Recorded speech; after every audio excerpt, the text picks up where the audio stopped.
Hi, Believers! Good morning! Mikmik, good morning! Morning, Kuya Chris, Good morning, Ate Shay. Kuya Chris, Ate Shaira.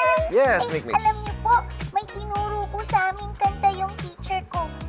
Okay. Alam niyo po ba yung tong tong tong tong pakitong kitong? Ako, syempre, alam natin lahat yan, Oo. di ba?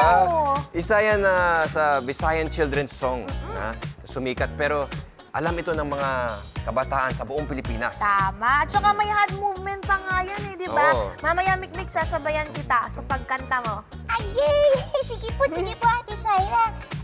Kuya Chris, kakanta ka rin po ba? Ako? Ako, Kakanta?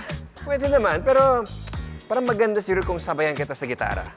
Gitara? Bakit, Kuya Chris, may dala ka bang gitara? Wala. Pero, Pwede tayong gumawa dito.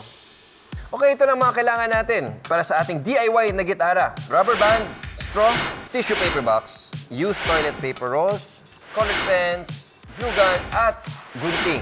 Buuin muna natin ang handle ng gitara. Okay? Ito, used tissue paper roll. Binutasan lang natin dito at nilagyan ng straw. straw. Okay? At dinikit siya with a glue gun. Next, ang importante para magkaroon ng sound, itong tissue paper box. So, ang ginawa ko dito ay nilagyan ko ng rubber band, 4 na rubber band, paikot, and then nilagyan natin ng pen para umangat siya. Yan. Oy, galing. Ganyan na siya, oh. And then, para makompleto natin ang ating gitara, natin siya ipakilabas na lang yan. Ididikit lang natin yung ating handle sa katawan ng gitara and meron na tayong gitara! Ring. Ang galing! Hi, Believers! Let's sing Tong, Tong, Tong, Pakitong, Kitong.